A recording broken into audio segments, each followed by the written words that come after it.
evening, everybody. Thank you for joining me for the most dramatic screen lowering in the history of cinema.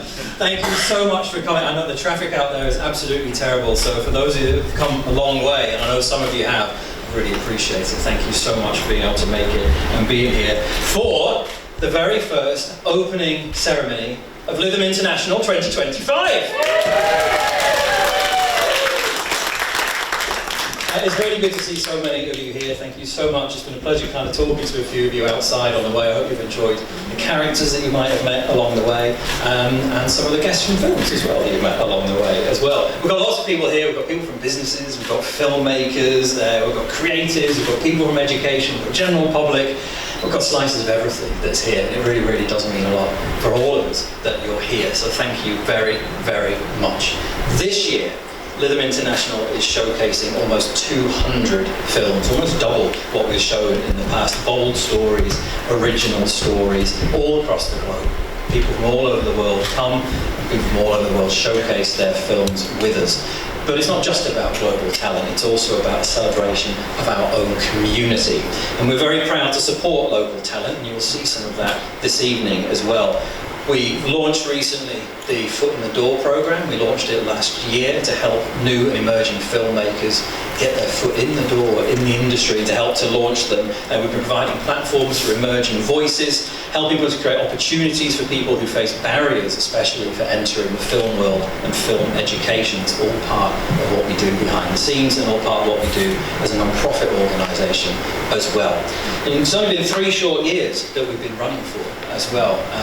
3 short and 3 quick years as well. The time has absolutely flown by. In fact, we've got a couple of filmmakers who are here who joined us last year, and even they said when they arrived and came down the carpet this evening, they said it only feels like last week that I was here, and that's great. You know, it's wonderful. You know, not only does the time fly so quickly, but they really enjoy the fact that they're back here and back here with us, and we're really, really are grateful that you're here with us as well.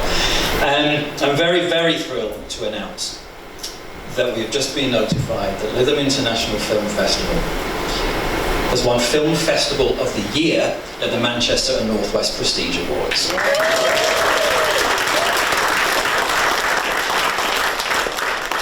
It really is a huge honour that we've really started to show our place in the industry.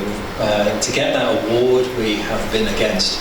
Film festivals have been running for much longer. Film festivals are BAFTA qualifying, film festivals are Oscar qualifying, but they seem fit to give it to us because of what we do and what we give back to filmmakers.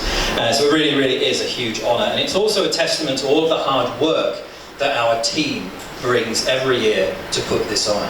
We do 3-4 days of wonderful, wonderful movies, but the work that the team puts in happens all throughout the year, whether it's the judges watching the films, our volunteers who help organise everything that happens, or our leads that go out and help to spread the word and help to find sponsorship to make sure all of this happens. So, you know, for me, from the bottom of my heart, to everybody who makes this event happen, I personally just like to say a really, really big thank you very, very much. Thank you.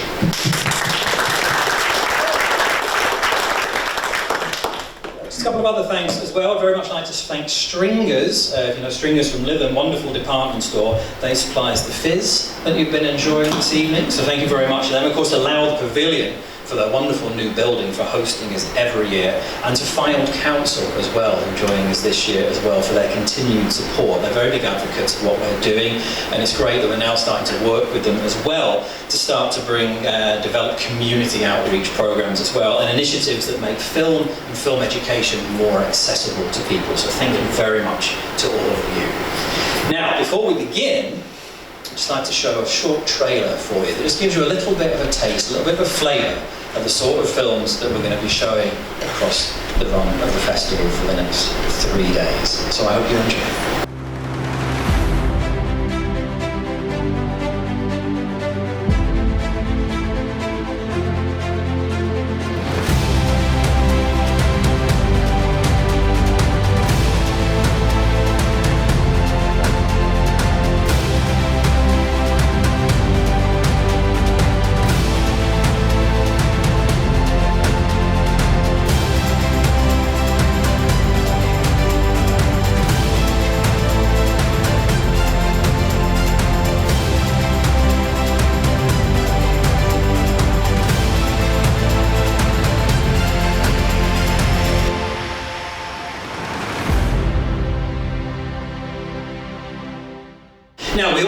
a special moment to celebrate as well. We recently did a local business giveaway competition for the general public in Lytham to support local businesses, to help spread the word, and certainly for all of our wonderful guests who come from far and wide, to let them know about all the wonderful businesses and establishments that are here in Lytham. And as part of that giveaway, one lucky winner receives 2 full festival passes, along with a wonderful selection box and a gift package from all of the different businesses that are in Lytham. So an event like this wouldn't be proper without physically embarrassing somebody on stage by inviting them to come up to the front in the spotlight and collect the prize.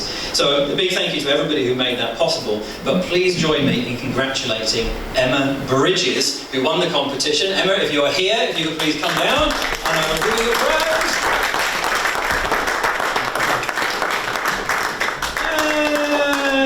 And there she is. I don't want to do it. I don't want to go down. I don't want to go down. You've got to come down. I have to give her a bigger round of applause than that.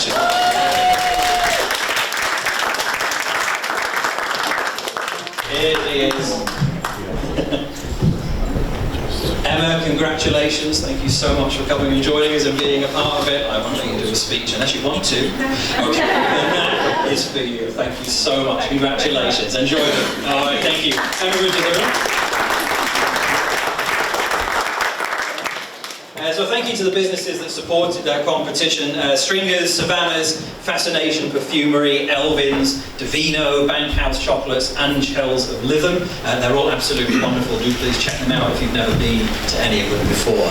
Right, you've heard enough of me. It's time to pass things over. So tonight's programme is packed full of powerful films and special guests. Each of the films will be introduced. The filmmakers are here as well. Filmmakers, once your film is introduced, we'll be inviting you to come down and say a little bit more about the film before we actually play it, so just be aware, be ready for that. Fingers crossed everybody is here. We know the traffic is really bad. A couple of our filmmakers were travelling up from London, so hopefully everybody's here, but we might have to bear in mind that some people might have got stuck in the awful traffic that's happened out there. But guiding us through the films this evening and for the rest of our time together, a face, a name that many of you I'm sure will know. Please welcome to the stage the wonderful Andy Mitchell. Thank you. Wonderful. My goodness me. That's something to live up to on a Friday night, isn't it? You should see me at 3:30 on a Monday morning when I get up to read breakfast news. Hello, good evening, how are you? Hi. It's all quite new, isn't it? Yes, good evening. My name is Andy Mitchell. It's an absolute joy to be here again in Lytham. And we've come a long way in 1 week, haven't we, Deputy Mayor? Yes, we have. In fact, we've come 1 week in 80 years in 1 week, haven't we? 1940. Yes, it was 1945 last weekend, wasn't it? We were all dressed up in unfortunate outfits, in sweltering heat over the road. But here we are back in 2025 with some amazing things to tell you about tonight here at the Lytham International Film Festival. So, we open tonight with one of our regional filmmakers. We have actually spoken to this chap on BBC Radio Lancashire. It's a documentary that portrays an intimate journey into the past, present and challenging future of the Fleetwood to Knott End ferry service, which is actually in the news today, because the skipper of the Knott End ferry diverted last night to go and rescue some sea cadets who got into trouble in their inflatable dinghy, complete with passengers. They were heading for Knott End and then they went out into the estuary to pick up some cadets, rescued them and then continued to Knott End. So well done to Tony Carroll for that. Anyway, the ferry has of course been operating since 1841, which is only 5 years after Fleetwood was founded, of course, by Sir Peter Hesker Fleetwood and Decimus Burton. Anyway, to tell us more, please put your hands together and welcome the chap who I've heard on the radio as well, Anton Arenko.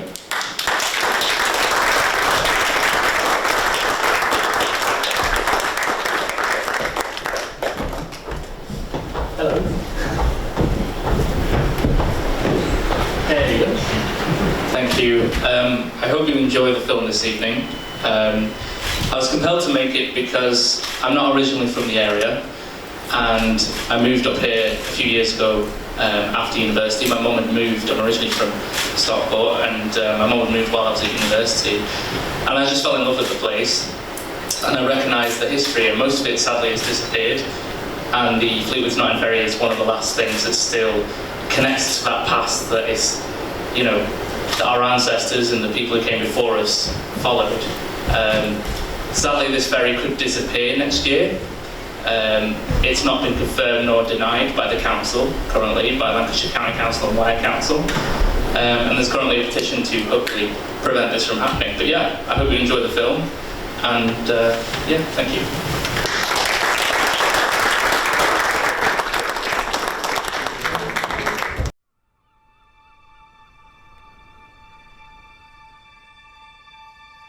I had one elderly lady, you know, in her 80s, and she'd come down here with her family, and we were stopping because of the tide, low water, and she came running down very angry, and she says, we was planning the day. How long's this been happening, this tide?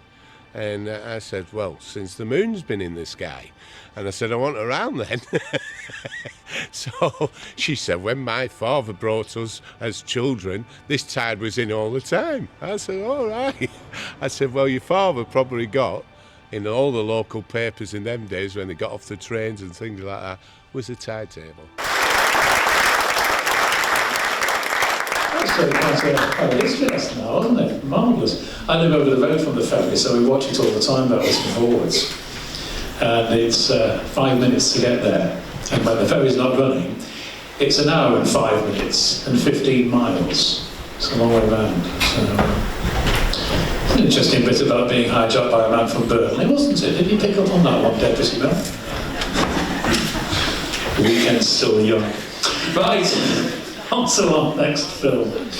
We take a short detour from this year's content now to revisit one of last year's winners. Well, Lytham International Champions Emerging Talent that allows filmmakers at every stage of their career to stand side by side. Choked Up represents just one such film, and filmmaker Maxine Peake starts as an MP trying to deliver a serious and important message about the climate crisis when a tickly cough derails what should be a career-defining TV interview. So to tell us more, please welcome the winner of last year's First Time Director Award, Jill Worsley.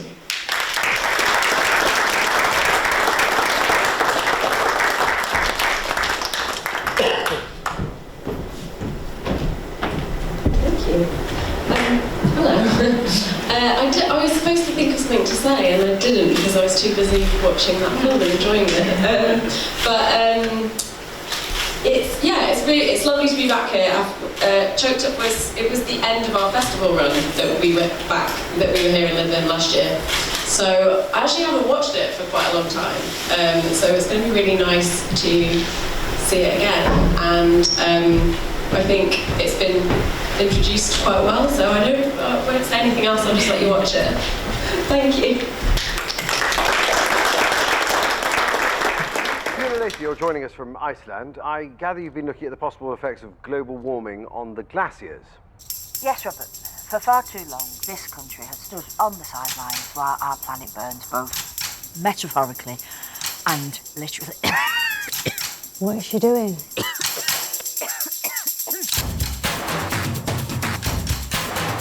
She's a national disgrace. Completely inappropriate. I'm incandescent. A man in his 50s has died. What? This is a very triggering event for me.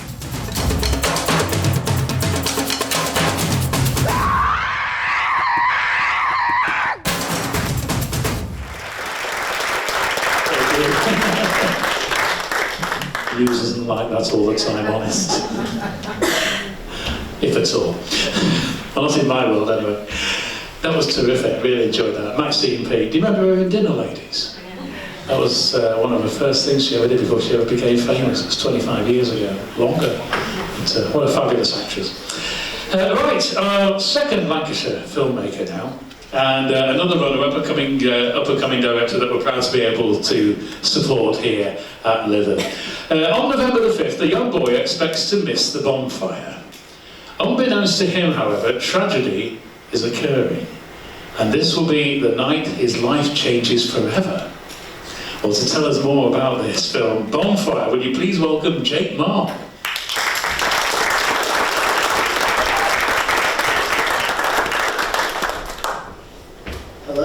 Wow, what many films so far, incredible. So, thank you for that lovely introduction. I don't know what else really to add to that. This film, that sort of taking a young boy, that innocence, and sort of contrasting it with tragedy and loss, is really what is the spark of this film, and really what I think brings it to life. And I really can't wait to share it with all of you. So I really hope you love it. And I'll be here after, as well as my crew and actors involved in the film as well, so if you want to chat, that'd be great. Yes, enjoy.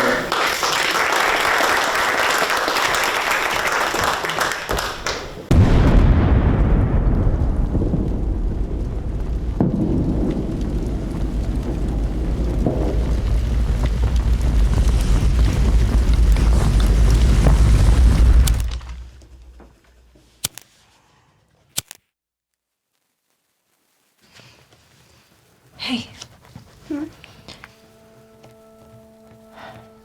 So, I'm gonna have to go away for a little bit.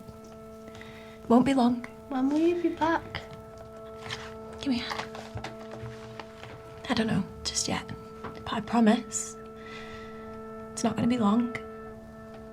I can play some football, go for more walks. But the one thing I want you to promise me, yeah, is that you promise me that you'll know it'll be okay.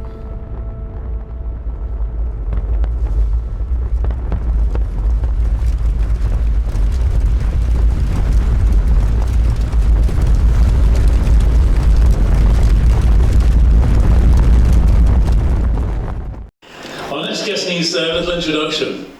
You'll certainly know the voice, a powerhouse of rock whose music defined a generation.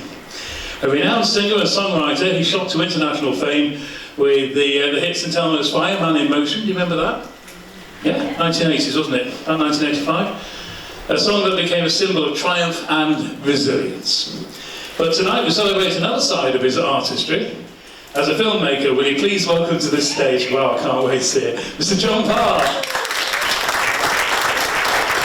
Wow.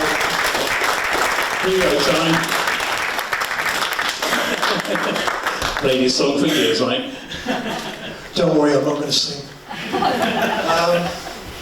Yeah, my career's mainly been music and writing for film, but last 25 years has been more on film, making films, writing films, because I think it's the full 360. I think as filmmakers, our voices are very quiet unless we get very lucky. But we've got a lot to say, and it's important that it's heard. And so it's important that little festivals and big festivals give us a platform for our work. So this film is my third short. It's a film called A Pack of Five. I don't know if you're like me, I had a great teacher when I was a kid at school, a great English lit teacher. And I discovered war poetry as a teenager, and it really moved me. And I've been working in Wales a while, and I discovered a Welsh war poet that I'd never heard of, called Hedwyn. And really the beauty of his work was really locked in the language of Welsh, that probably only 600,000 people speak. And I did some research on this man, and it was very profound. I'd urge anybody to just Google Hedwyn. The story of his life, his young life, is worth exploring. Great inspiration, this movie within it. They did make a foreign language film about him that was Oscar nominated. But this is just a short, really exploring how war poetry affects a person in the moment. Normally poetry we read outside the moment. This is about how the power of the word impacts five soldiers in the heat of the moment. Hope you like it.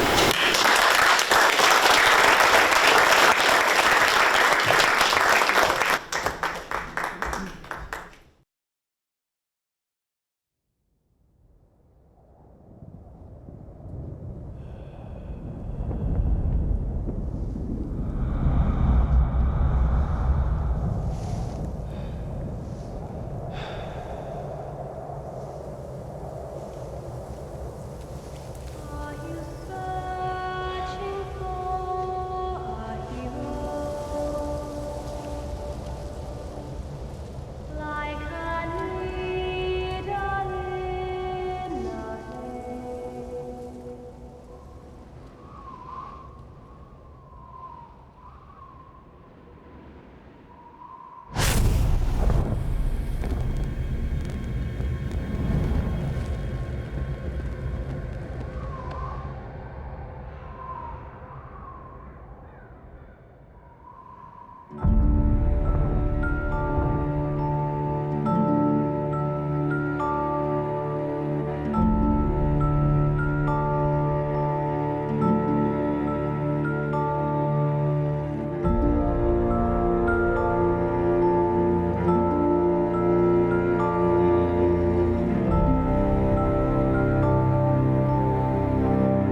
ropes to which we sung are hung on willow boughs and their refrain, drowned by the anguish of the young, whose blood is mingled with the rain.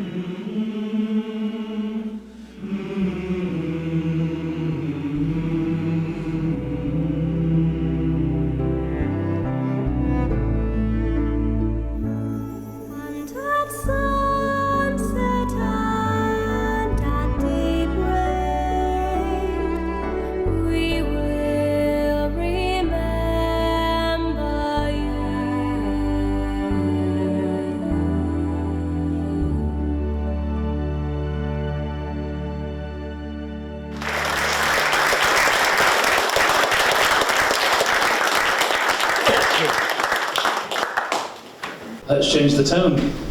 Our next film is a powerful example of how cinema can entertain, inform, and advocate for change. Welcome to the 70s is a technically stunning one-shot music video, no hidden edits, just pure craft. It's a vibrant celebration of 70s fashion with a serious and thought-provoking twist. For those who were there in the 70s, we'll be all there in the 70s. We're going to admit it. Its creator, Greta, very sadly lost her father this week and understandably is unable to be with us this evening. We're thinking of her. But we are honoured to share her film with you as a tribute to her artistry, her resilience, and in memory of her father. Greta was deeply looking forward to being here with us this evening, and we hope that she can feel the warmth and appreciation from everyone in the room. It's emotional tonight, isn't it? So, let's enjoy. Let's go out 50 years. On her behalf, it's our privilege to present Welcome to the 70s. My favourite things come from the 70s. If you weren't there, you missed out big time. But lucky for you, fashion circulates. So let's bring it all back here and now. Come on, everybody!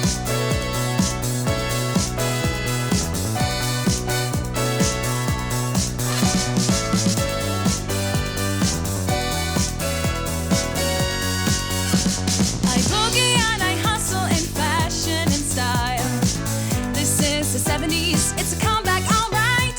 I boogie and I hustle in fashion and style. Follow me to the 70s, bring it all back tonight.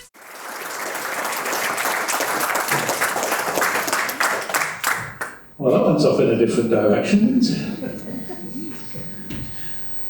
Right, let's move on to number 6. And are you enjoying yourselves this evening? There's a bit of everything, isn't there? It's an emotional roller coaster as well, isn't it? It really is. You got the Kleenex house up there. Marvellous. This is what the Lytham International Film Festival is all about, ladies and gentlemen. And we hope that you carry the message of this far and wide for us, because I think Ed's done a fantastic job this year. And getting the message out, this is what we do here in Finals, and this is what we do here at the Lowther as well. And we're very proud. On to number 6. Dementia affects nearly 9 million people here in the UK. And behind every diagnosis is a deeply personal story, often marked by memories of confusion, memory loss, and unexpected clarity. Well, our next film explores this with tenderness and insight. Struggling with dementia, an elderly lady has only her little dog to remind her of what to do to get through the day. So to tell us more about A Lady of Paris, will you please welcome to the stage the producer, Paul Barnes.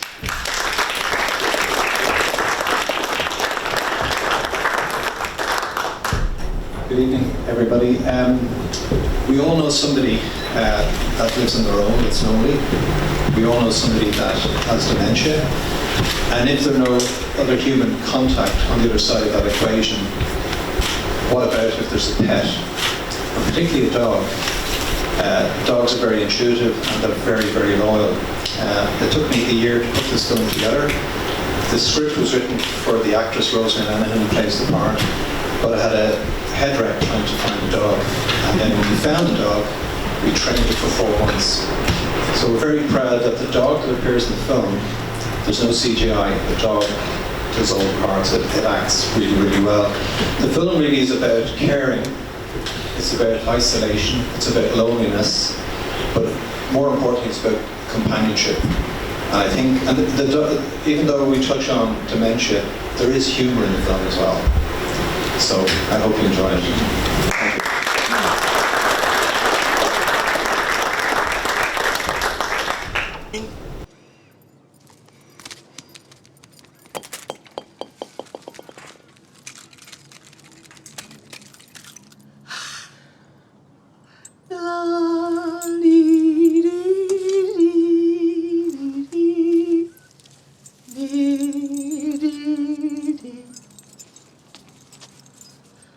Hands. I don't think I'll bother with the tree next year.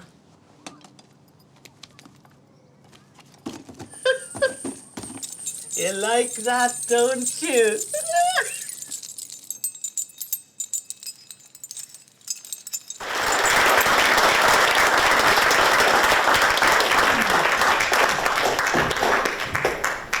On to film number 7.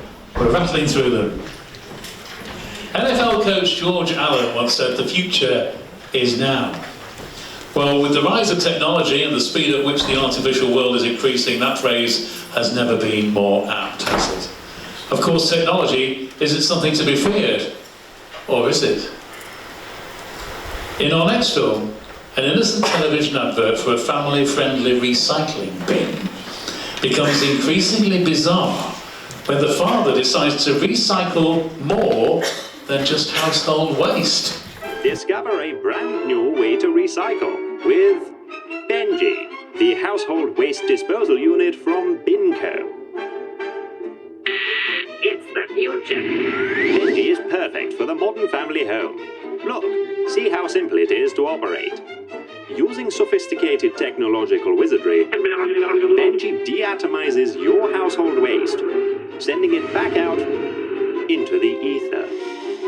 I am fully electric. Yay! Wow!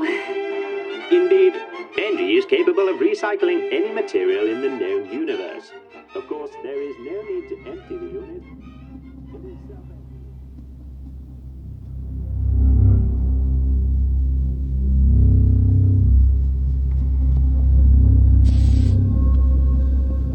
What are you waiting for? Give it a try. And you're worried where to put that extra bin the council's sending round. We stay with in the realm of the slightly unusual for our next film, ladies and gentlemen. We've all experienced it, that face in the crowd, the person on the street we bump into, the person on the other side of the street waving at us, and we pretend to know them, don't we? We've all done it. Whilst having no clue at all as to how we met. You're there, aren't you, looking for clues? Please give me a clue. Who are you? Where do I know you from? Well, our next film explores just that, as we follow a man having an existential crisis, trying to work out just who the mysterious man is that he waves at each day. Why does he wave at me? He's everywhere. He's with me every waking moment. He even haunts my dreams. I don't know why he waves. All I know is that I will not wave back.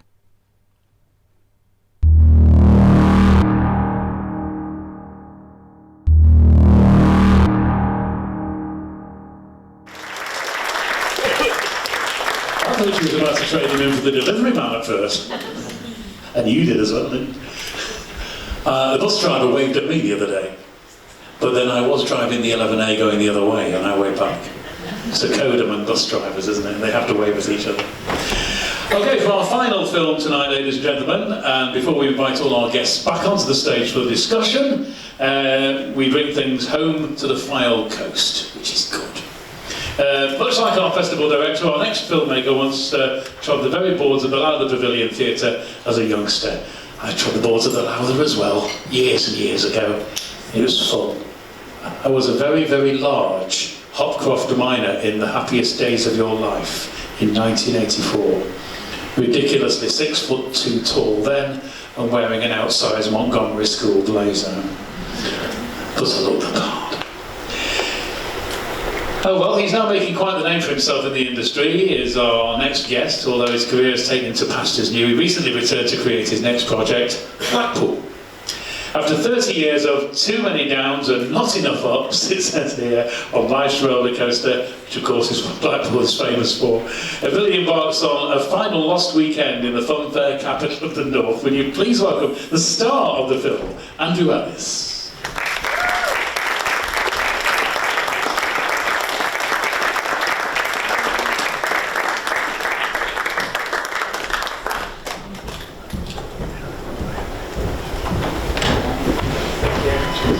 Hello, I'm Andrew Ellis.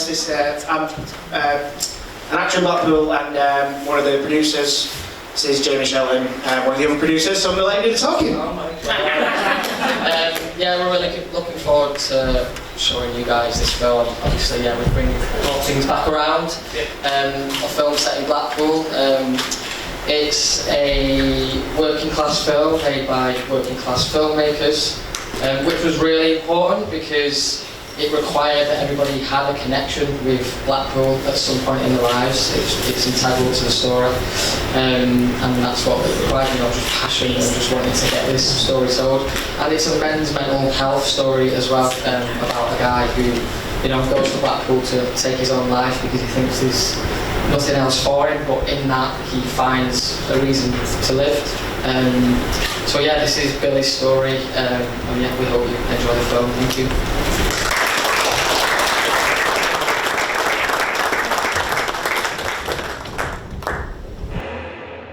Visit Blackpool.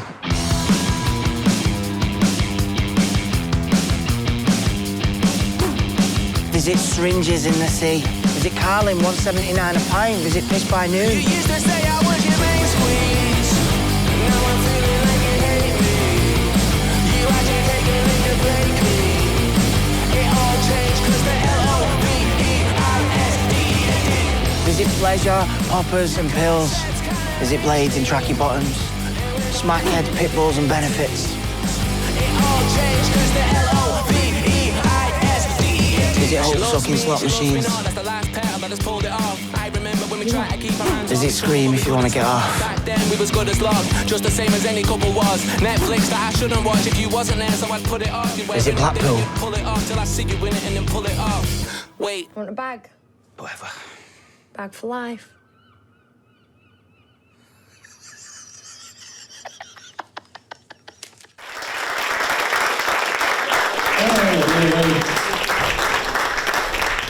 Not quite a Visit Blackpool video, promotional film, but something to give us some food for thought. We're going to take a short break, and then we're going to do a bit of a Q&A session with our stars of the evening. Have you enjoyed it so far? It's been good, isn't it? Yeah. Absolutely.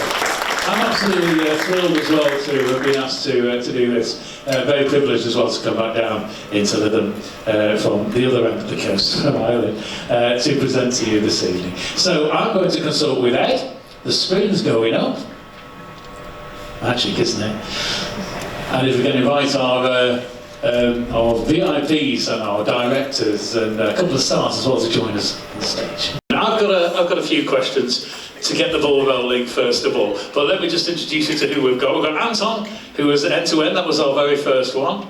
Hello, Anton. Well done. We've got Jill from Choked Up. Thank you very much, Jill. Andrew, who set Blackpool tourism back 50 years. Thank you, Andrew. Jake's Bonfire, which I have to apologise for because it was shorter than I imagined, and I just nicked outside. John, big star. Hello, Mr. Wade. And the pack of five, which was just emotion from end to end. It really was. And Paul, the dementia lady. Well, I've got to start with you. Did she ever come home? As I was saying to John, I've been involved in the film business for nearly 40 years making films, and I've worked with directors who give you a happy ending, which is nice filmmaking, and I've worked with some great directors who leave questions, and we leave a question mark. It certainly was a question mark, wasn't it? Did the dog ever get fed? Did the woman come home? Did she die in the snow? What went on? The house didn't burn down. The house didn't burn down. We thought it was going to burn down at one point. And that was intentional, to give that feeling of dread, because Lily, the character, and I hope you got the reveal for the dog. The story was kind of told through the dog's eyes. So the dog doesn't understand, but the audience is starting to figure out who Lily was. Where's the family? They're in California, and her past life is a great harvest, hence the harp music at the end. But we were going to make a happy ending, but it made more sense to leave it open. So leave it open. I'm saying nothing. Has anybody got any questions before? Put your hand up if you got a question about this particular film, because it covered something that was quite emotional, wasn't it? We all were with that lady, weren't we, as she went out to get the milk. But whatever happened to her? Oh, maybe we'll be thinking about that for a little bit longer. Let's move on. Let's talk to John, shall we? John Wade, such an emotional film. Pack of 5. I'll start by asking you, where did the idea come from? Why? I mean, it's that time of the year as well. We're thinking about VE, VJ, but this was World War I. What's the background to it? Where did you get the inspiration? It's down to that school teacher many years ago, just introducing me to Rupert Brooke, Siegfried Sessin, Wilfred Owen. And I'd always had this idea of 5 people meeting, you don't know if they're alive or dead, and they're all touched by a common person, and not just the person, but the poetry of that person. But I wanted to do it in Wales, and I thought, I wonder if there's a Welsh poet. Never heard of one.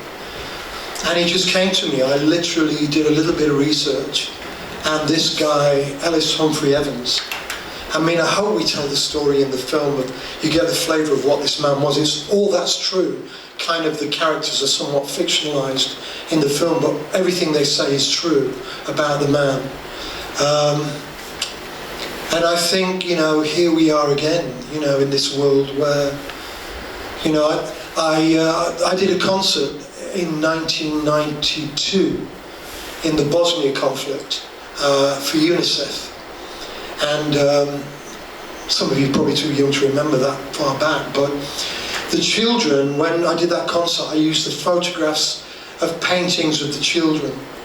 And it was people on fire, bombs coming in out of airplanes, just from 8-year-old children. And then I watched the news last night, and it was Gaza, and 50,000 children had been killed. And the paintings of those children were identical to the ones from Bosnia.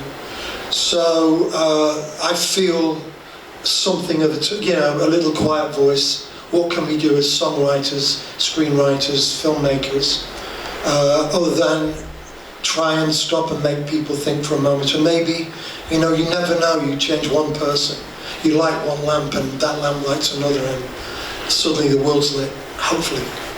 What advice would you give, John, to aspiring filmmakers who want to achieve something of that calibre as you managed to tonight? Well, we were just talking, you know, I mean, it was interesting you were talking about working class films, your friend was.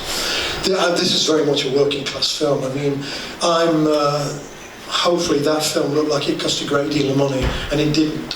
It really didn't. It was just nous.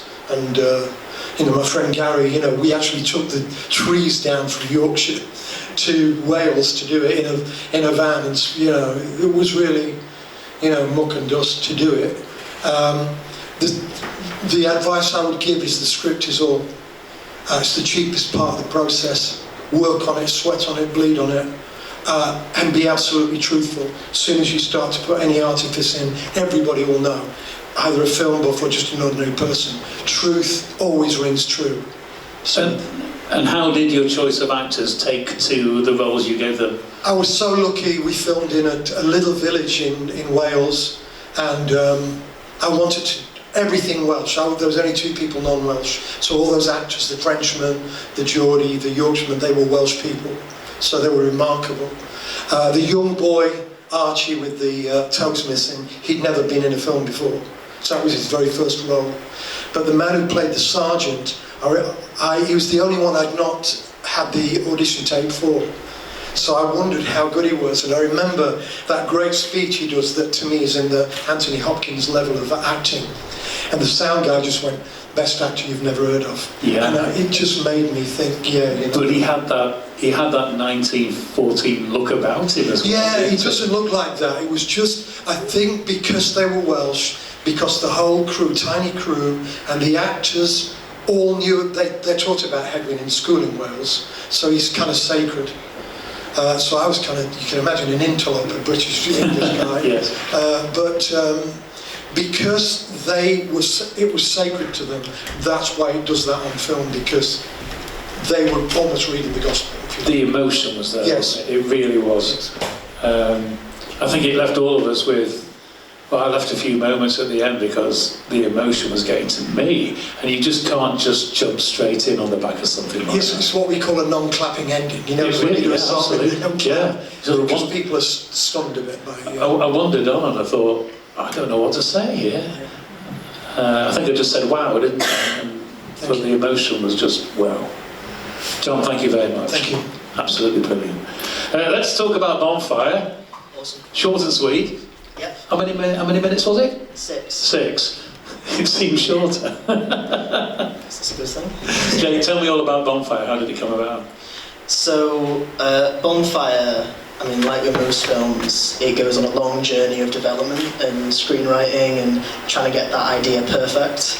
So it started years ago when I was on a driving lesson, and I was 17 in a car, bonfire night, driving, almost crashing the car because I'm crap at driving, and I look outside the window and there's a 10-year-old boy and he's got a cigarette and a lighter and he's just trying to light it, but he can't light it. And I just kept on thinking throughout that driving lesson, all this time over the course of many, many years, went to uni, like, who is that kid? What is going on in that kid's life, right? Then I'm making my previous film, Under the Surface, and I work with this amazing child actor, and child actors can be very hit or miss, so when you find one that just pops on screen, that's when you go, okay, I need to work with that person again. And I wanted to write a film around him. So I dug up this script, this idea that I'd had for many years, 12, 15 pages, long script. And there's this film fund opened up for the Micro Short Film Fund, Film Hub North, through Home Cinema. And I send it in. It's for a 5-minute film, 15 pages, ain't gonna make a 5-minute film. So I sort of Frankenstein monster this script down and I say, screw it, let's just put it in. It's not gonna work, but the idea's there, the idea that it's the day before or the day of his mother dying, but he doesn't know. The only person in the film that doesn't know what's going on is the kid. And that's interesting. Because the look on his mum's face when she's doing the washing up, she gives that wry smile, doesn't she? Yeah, in a way. When she's in sort of deep thought, isn't she? And she's sort of trying to think about what's going on, and then obviously triggers moment she turns around. Yeah. But yeah, so we put it into this film fund. I didn't think much of it. I just thought this is not going to work. Cut to, you get the email, you've got the money, which is like, oh my god, you've got to make it now. we've got this money, this is brilliant. And then I realised that, actually no, this script is terrible. It's like a very truncated version of the script, so what am I going to do with it? And how can I tell an effective story in 5 minutes? And from my mind, it was either going to be one scene, right, done really well, or I was going to take it in a more lyrical approach, and what could best fit that film, or the themes that I'm trying to represent or make into the film. And I chose this sort of tone poem style, and that's how it sort of developed. It's certainly been received well. That's absolutely amazing. Thank you very much, Jay. Congratulations. That's Jay from Bonfire. Okay, let's talk about this. Let's talk about what you did for Blackpool. Serious message though about the way through that. How did it come about? Yeah, I mean, it's a massively serious message, and it was something. Even when we came down to film, we shot last September in Blackpool. And the first night we all got together, through the cast and the crew and that, we went and had some food in a restaurant just on the front, and the staff came over and said, "Oh, what are you guys doing here?" And we said, "Oh, we're making this film," and kind of told them a little bit about it, and they were like, "Yeah, it happens all the time." And it's like, oh wow. And it is, and this is the thing, like we were just saying then, weren't we? You know, Blackpool, I'm from Manchester, which isn't a million miles away. Blackpool is a place that's so special to me. I used to come here all the time. Such vivid, great memories of this place, of Blackpool. And now I get to bring my kids to this place. And I think one of the things that kind of hit us early on is this guy is in a place where nothing can be beautiful, nothing can be good. Yet he's in this place where, when he was younger, everything was beautiful, everything was good. And it's that, what we wanted to try and kind of capture a little bit, I guess, was, you know, that kind of nostalgia of a place and how amazing it can be when you're younger. And sorry. I think that's the thing, isn't it? People have historically come back to Blackpool because it has so many cherished memories of when they were younger. But they come back, and of course, years have moved on. The place has changed. Yeah.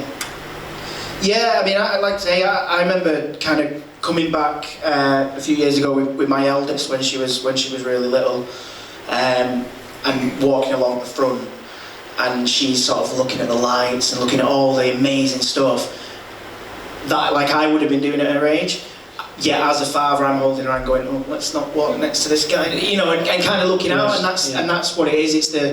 It's seeing the beauty in any place, and Blackpool, like, again, the kind of parallels that we've found with the time, like, you know, with your documentary there, like, this was the Cock of the North. This was, you know, back in the Victorian days and into the early part of the century, like, this was the place to be. This was such a amazing, vibrant place, and I say, as a working class actor, as a working class filmmaker, why is it not like that anymore? Do you know what I mean? It's a brilliant town. It's a cracking town. Up, don't we? We grow older.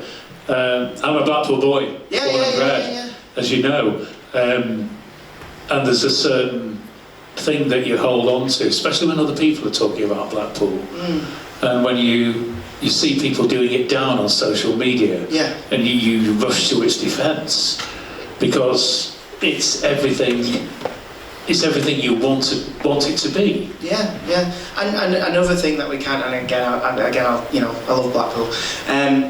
Another thing that we kind of found early on, again, you know, being from the north, Blackpool's one of those places where it is. I always remember the first time I went to London.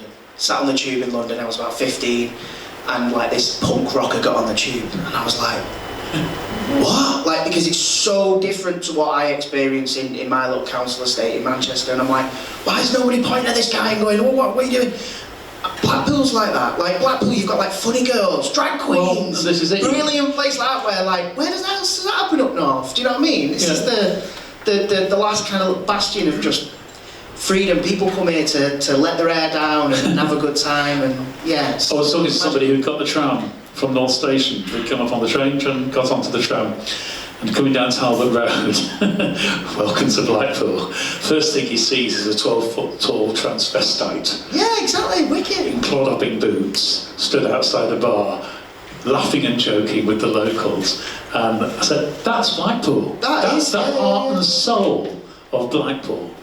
I've got to ask you, the whole thing did look so depressing. Did you grey it out, or was that as the colours? Jay. I'm guessing there would have been a bit. I'm not too technical with stuff like that, but yeah, I think, you know, obviously there would have been a colour grade put on there to kind of make it look even more But we visible. filmed sort of late September, so it was kind of getting just before the lights come on and stuff like that. So it was kind of getting that, you know, little bit greyer and stuff like that. So.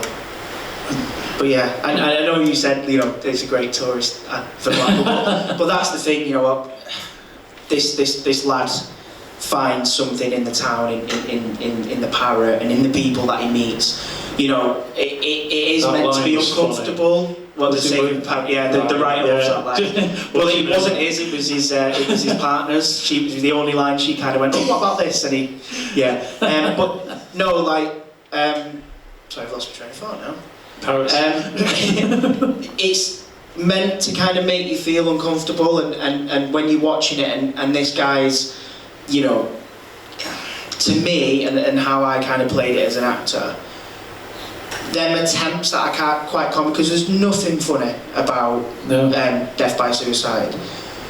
Them attempts, when, you know, there were a few chuckles and stuff with the radio and things like that, they are meant to be that, because you can clearly tell they're a cry for attention. You know, he stood at a tram stop, he's trying to put a radio in a bath that, you know, the lead's not long enough, that kind of stuff. But I think by the time he gets to the scene, by the time he's ready to just walk in and stuff like that, that is, after he's had the moment at the tower and stuff, that's when it's not for anyone else now. It's not a cry for attention, it's not a cry for help. That's when he's gone, this is happening now. And then in walks this parrot, and it's like, I've got to help this guy. Where else in Blackpool would a parrot walk in? We're back to a 12-foot drag queen again, aren't we? Only in Blackpool. Yeah, that's it. Only in Blackpool. That's amazing. Andrew, thank you so much. Thank you. We absolutely thoroughly enjoyed it. Jill was all choked up. Hi. Hello. Tell me about Choked Up. Tell me how it came about.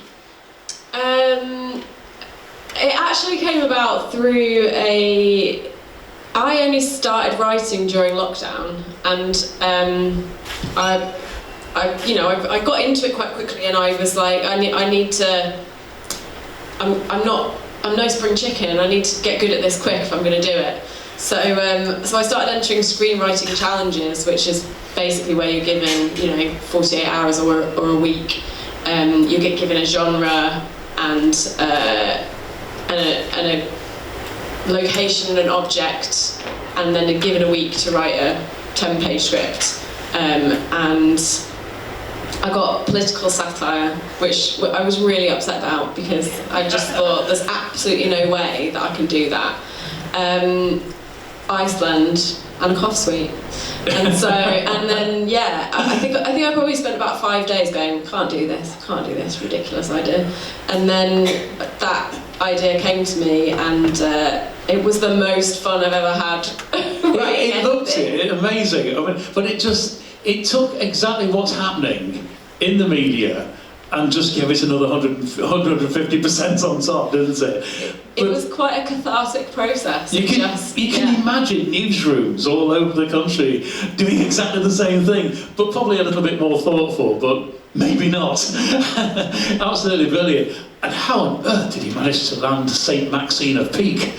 I mean, that was my friend, a very good friend of mine, was working on a drama with her at the time, and she said, I'm going to give...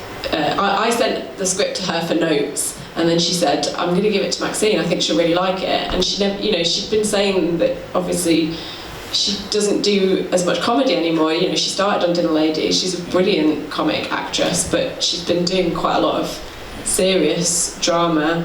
And she said, yeah, I think she might like it. And I just went, go on then. Not thinking anything would come of it. Maxine Bean, sure. And then she phoned you up? And then she emailed and said, I'll do it. And I was just like, wow. Hang on a minute. This is the first short film that I'm directing. This is... And it's starring Maxine Peake. Yeah, I now feel an insane amount of pressure. I planned on starting small. And I had a day to film it. And so yeah, we just picked today and cracked on and got on with it. Well, you've set that level now. We better get it done now because she's a very, very busy woman, and it was an incredibly generous thing for her to do. Yeah. I think she likes supporting new filmmakers. She likes supporting female filmmakers. And yeah, I was just incredibly grateful to her. You've set that bar so high now. I mean, who are you going to have on next? I mean, that will never ever happen again. But we are overjoyed that you managed to get her. It's absolutely brilliant. Jill, thank you so much for talking about it.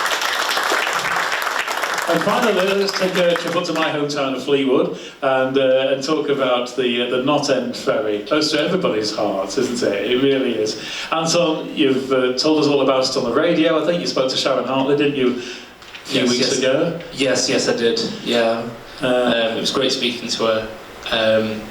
And yeah, she just happened to be in town. One of your, I think, researchers got in touch with me. And I wanted to tell them about the film and stuff. And then subsequently I've actually set up a petition to try and save it as well, and I've tried to spearhead a campaign to save the ferry. So the background to this is that the funding is likely to run out, isn't it, in January? Is that right? No, it's in April. So basically the previous agreement to keep ferry running, because it runs on a subsidised system, in a similar kind of sort of way that the way the bus system works in this country, but it's at a local level.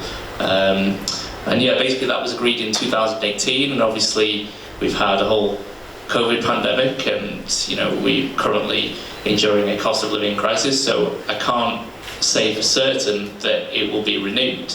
And the council cannot say it will be renewed either with confidence. So it was kind of, I kind of learned how severe the threat is for it to go during the making of it.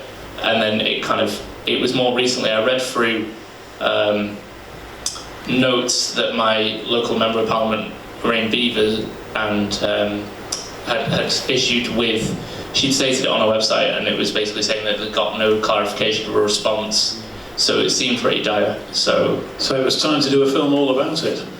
That came later. The film came before that. Yeah. The film was kind of, it was just literally observing how a town has changed, and what, it was a brand new town. If you think about it, if you go back 1836, it was just fields and rabbit warrens, and that's why you see the Sir Peter Hesketh Fleetwood with the rabbit down there, because it was just grass, field. And at one point, it was kind of a real pinnacle of that part of the country for a moment, and a real hub. It was, because it was the northern end of the London line, wasn't it? The North Euston. And from there you got the ferry to Ardrossan, didn't you, before the railway was made up through Cumbria, Cumberland and Westmoreland as was. And then of course they put that through, and then had to find something else, and then it was fishing industry after that. Yeah, exactly. I mean, a lot of people have really connected with the film, because I've done quite a few community screenings and stuff, because I see it as a community film. There've been no charge for those screenings. They've been at like the library and stuff, the Bourne Arms pub and everything like that, and a lot of people are connected to that ferry. Either their ancestors ran it, or they used it, or whatever, or they themselves even went to school on it. A few people who were in the 70s and 80s, they went to school on it. That was a good story about the gong and the bell. That was a crazy coincidence. Yeah. So I shot that in 2 days. The day before, we got some footage of the ferry. We got Zara, who's the lady from the museum. She was at the library, wasn't it? At the museum. Yeah, and we got some footage of the ferry, and it was foggy that day. And it was the same day we went to Blackpool to do the stuff about that. And then I had no idea about that during my research, had no idea about it. She told me about it. And I was like, hold on a minute. I got to the edit room and I was like, we've got something here, we can do something with this. Oh my God, we've got to do something with that. So yeah, I was determined, and then my sound editor George, I was just like, please do something with this. Marvellous. So yeah. Well, hold on to the rushes, you never know, Northwest Tonight might want them. Exactly. After Christmas next year. Well, that's just about it. Have we got any questions from the audience at all? I know it's getting on a bit, but if you've got any questions, speak up now, or we'll call it a day at that. I'd like to thank all our guests this evening. Well, I think we've had an absolutely marvellous time, haven't we? And thanks to Ed as well for organising what has been the most amazing first night of a 4-day event. So I hope you're going to stay with us right the way through the weekend. Monday night is awards night, so I'll be looking smart in my DJ for you. And we'll be presenting some prizes.